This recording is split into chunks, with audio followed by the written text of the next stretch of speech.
Nasa 6,000 pulis ang ipakakalat sa Metro Manila sa Lunes para magbantay seguridad kasabay ng State of the Nation address ni Pangulong Aquino. Kung handa na ang pulisya, kasado na rin naman ang mga kilos protesta ng mga militanteng grupo. Live mula sa Quezon City, may report si Ruth Cabal. Ruth? Bakit hindi nga lang Malacanang at Kongreso ang nakahanda na para sa State of the Nation address ng Pangulong Aquino sa Lunes, maging ang mga militanteng grupo nakakasana raw ang mga gagawin nilang kilos protesta.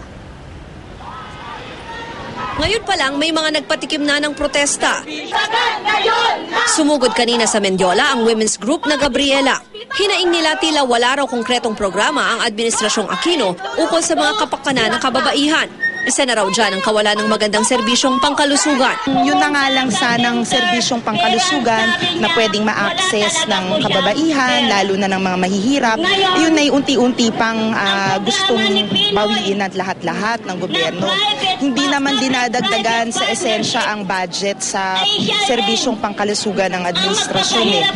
Ang ngayon ang gusto pa, lalo pang pakitirin yung access ng kababaihan. Kaya hindi katakataka kung bakit halimbawa may 34% increase sa maternal mortality sa bansa mula 2006 patungong 2011 sa ilalim ng administrasyon ni Pangulong Aquino.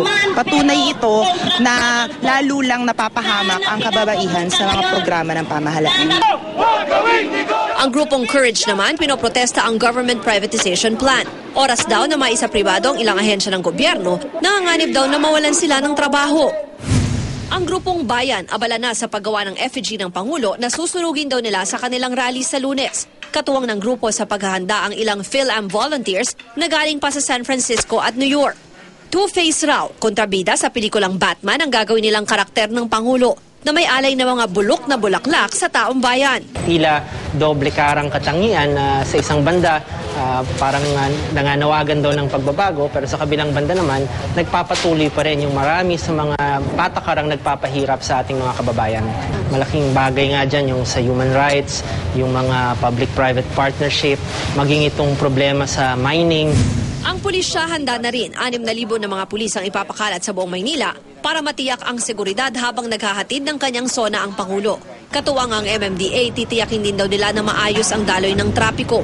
Bukas naman raw may human rights seminar pa ang mga pulis na nakatoka sa mga rally. Paalala naman ng PNP-NCRPO hanggang sa may Ever Commonwealth lang nila papayagan ang mga rallyista o kaya sa may bahagi ng Litex at Sandigan Bayan. Kakausapin natin kung ito para hindi makadisrupt doon sa gagawin na sona ng ating presidente.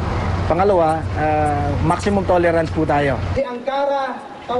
Bakit sa ngayon naman daw ay walang namomonitor na anumang security threat ang PNP para sa SONA at most likely daw by Friday ay itataas na sa full alert ang kapulisan. Yan yung pinakamataas na alert ng PNP. Maki?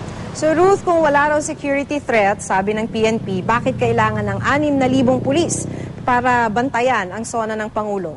Bakit ang sinasabi naman nila, yan yung usual preparations kapag may State of the Nation address. Kasi hindi lang naman daw doon sa batasan yung concentration ng mga pulis na yan, kundi maging sa iba pang vital installations like Malacanang, kahit dyan sa bahay ng Pangulo sa Times Street at kahit pa doon sa mga rally areas like sa Mendiola. At isa pang sinasabi nila, paulit-ulit din na paalala nila sa pulis, ay hindi rin daw dapat kakalimutan yung anti-crime operations nila kasi baka nga yung mga ibang law enforcement agencies ay masyadong nakatutok dyan sa SONA at mapabayaan na yung pagbabantay doon sa mga ordinary crimes, Maki. Maraming salamat, Ruth Cabal.